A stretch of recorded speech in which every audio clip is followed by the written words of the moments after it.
हाय दोस्तों, स्वागत है आप सभी का फिर एक बार द डेवलपर स्कूल में। आज हम लोग बात करने वाले हैं वेरिएबल स्वैपिंग के बारे में, यानी एक वेरिएबल की वैल्यू दूसरे वेरिएबल को असाइन करना।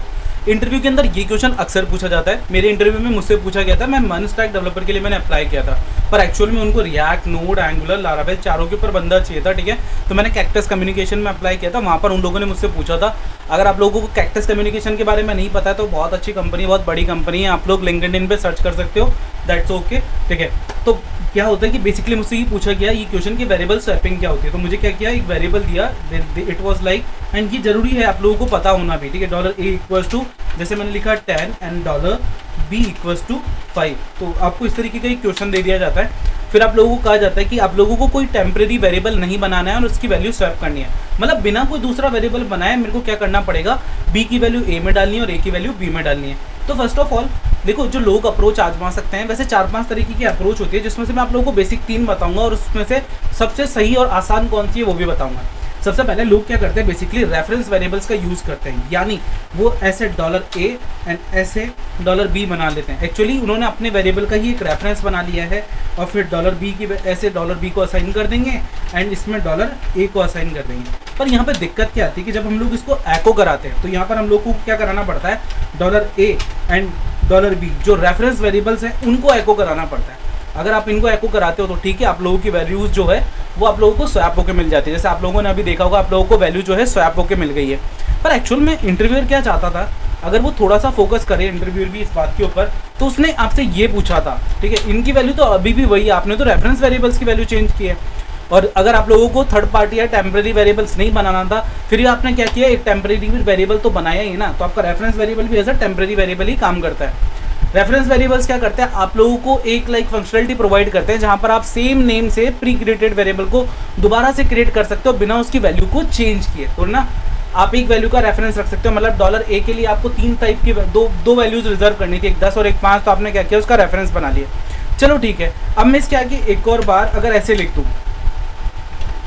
मैंने अगर लिखा ऐसे $2 बार डॉलर नहीं, यहाँ पे एक और बार डॉलर लिख दिया। अब मैंने यहाँ पे a लिखा और अब मैं इसकी वैल्यू कर दूँ जैसे 15, ठीक है। और अब मैं जब इसको इस तरीके से आके असाइन करूँगा तो मैं यहाँ पे लिखूँगा $a और अब मैं इसको चलाऊँगा तो क्या होगा, आप लोग देखोगे कि यहाँ पे जितनी बार मैं डॉलर बनाता जा रहा हूँ उतनी बार क्या हो रहा है, मेरे रेफरेंस बनते जा रहे वैल्यूज़ के। तो हम एक वेरिएबल के नेम से अगर अलग अलग वैल्यूज स्टोर करना चाहते हैं रेफरेंस के टाइप पे, मतलब उसकी वैल्यूज के रेफरेंस रखना चाहते हैं, तो हम लोग ऐसा काम कर सकते हैं।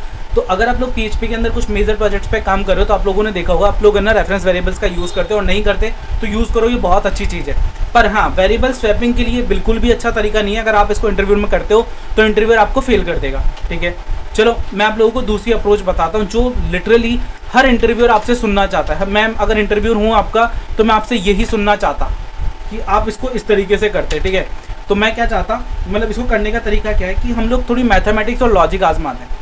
चलो मानो मैं a और b की वैल्यू जोड़ लूँ, है ना, यानी मैं क्या करूँ, $a इक्वल्स टू क्या कर लूँ, $a प्लस b कर दूँ। ठीक है, तो मेरे पास में क्या होगा, $a की वैल्यू क्या हो जाएगी, अभी 15 हो जाएगी। ठीक है, अब मैं वापस से क्या करूँ, $a को अब वैल्यू असाइन करने वाला हूँ मैं वापस, तो मैं क्या करूँगा, $a इक्वल्स टू क्या कर दूंगा अपना जनरली, सॉरी, मैं $b को अब वैल्यू असाइन करूँगा। a की वैल्यू तो मैंने 15 कर दी, अब b की वैल्यू मैं क्या करूँगा, $a जो कि अभी मेरी $a की वैल्यू अभी क्या है 15 माइनस क्या करूँगा $b, तो $b की वैल्यू क्या होगी अभी माइनस करने पे, मतलब $b की वैल्यू है 5, तो एक्चुअल में $b को क्या वैल्यू मिल चुकी है, 10 मिल चुकी है। मतलब हमने b के लिए वैल्यू तो हमने डाल दी है, अब सिर्फ हमें a की वैल्यू स्वैप करनी है। ठीक है, तो अब हमारा नेक्स्ट लॉजिक क्या होगा, वापस से इसको कॉपी कर लेते हैं। ठीक है, यहाँ पर आए और हम यहाँ पर वापस से ये लिख देंगे $a। अब अगर मैं इसको इस तरीके से लिखूंगा तो आप देखोगे वेरिएबल्स की वैल्यू स्वैप हो गई है। कैसे कि हमने क्या किया, सबसे पहले $a के अंदर $a और b की दोनों की वैल्यू का सम स्टोर कर लिया, तो वो क्या था 15। अब 15 में से जब हमने 5 घटाए तो हमारे पास में क्या हुआ, b वाले वैल्यू के अंदर हमारे पास उसकी वैल्यू स्टोर हो गई, यानी b की वैल्यू हमारे पास में अपोजिट सेव हो गई, 10 सेव हो गई। तो इस तरीके से हमने लॉजिकल काम किया। क्या किया हमने, वैल्यूज़ को स्वैप किया। सबसे पहले मैंने इन दोनों वैल्यूज़ को सम करके a में स्वैप कर लिया, तो अभी a की वैल्यू क्या है 15। अब मैं a में से क्या कर रहा हूँ, b घटा रहा हूँ, तो a की वैल्यू क्या है 15 और b की वैल्यू क्या है 5, तो 15 में से 5 घटाया तो 10, और वो वैल्यू मैंने किसको असाइन कर दी, b को, तो b को तो वो वैल्यू मिल गई है जो a की थी। ठीक है, अब वापस a के पास में आया अब डॉलर ए की वैल्यू क्या है 15, ठीक है, पर डॉलर बी की वैल्यू क्या बन चुकी है 10 बन चुकी है। अभी प्रीवियसली यहाँ पे 10 बन चुकी है, और अगर अब मैं उसमें से घटाऊंगा तो मेरे पास 5 बचेंगे। तो basically this is actually like mathematical equation जहाँ आपको आनी चाहिए। पर ठीक है, मैं मान के चलता हूँ कि लगभग लोग यहाँ पे मैथमेटिकल इक्वेशन में अटक जाएंगे। तो एक सिंपल सा प्यारा सा तरीका बताता हूँ जो इंटरव्यूअर लिटरली सुन के दंग रह जाएगा कि यार आपको इतना अच्छा पता है चीज़ों के बारे में। तो आपको सिंपली यहाँ पे क्या करना था, लिस्ट का यूज़ करना था। तो मैं क्या करूँगा, सबसे पहले अगर आप लोगों को नहीं पता है लिस्ट क्या काम में आता है तो आप लोग ये काम कर ही नहीं पाओगे। इसीलिए मैं हमेशा आप लोगों को कहता हूँ कि द डेवलपर स्कूल को फॉलो करो ताकि आप लोग नई चीज़ें सीख पाओ। ठीक है, यहाँ पे मैंने लिखा एरे है ना, और यहाँ पे मैं डॉलर ए और डॉलर बी कर दूंगा और इसको ऐसे चलाऊंगा। आप देखोगे जस्ट अ सेकेंड, मैंने यहाँ पे गलती से 1 लिख दिया है। अब मैं अगर इसको चलाऊंगा तो भी मेरी वेरिएबल्स की वैल्यू क्या हो चुकी है, स्वैप हो चुकी है। तो लिस्ट क्या करता है एक्चुअल के अंदर, ये क्या करता है, वेरिएबल स्वैपिंग का ही काम करता है। एरे में से वैल्यू निकाल के उनको अलग अलग वैल्यूज़ के अंदर, मतलब जितनी एरे में वैल्यूज़ है उनको उतने अलग अलग वेरिएबल्स के नेम से उनको स्टोर करने का काम करता है लिस्ट। तो अभी मुझे ये तरीका कैसे याद आया, क्योंकि मुझे पता है लिस्ट कैसे काम करता है। अब मैं आपको जनरली इस लिस्ट का एग्जांपल देता हूं तो आप इसको बेहतर समझ पाओगे। इसको देखो, ये एक है, इसमें एक डेटा नाम का मेरा एरे है, उसके अंदर एक नाम है जॉन, दूसरा है डॉई और थर्ड है 30। तो जॉन क्या है, एक 0 इंडेक्स के ऊपर वैल्यू है, बी फर्स्ट इंडेक्स पर डॉय वैल्यू और थर्ड इंडेक्स पे मतलब 2 इंडेक्स पे है 30 वैल्यू। तो मैं इनको फर्स्ट नेम, लास्ट नेम और एज के नाम से स्टोर करना चाहता था। तो मैंने लिस्ट के अंदर 3 वेरिएबल्स का नाम डाल दिया और डॉलर डाटा से वो वेरिएबल्स उठा के इसके अंदर डाल दिया। अब अगर मैं इन तीनों को एको कराऊंगा ना, इन तीनों के नेम को ECHO एको,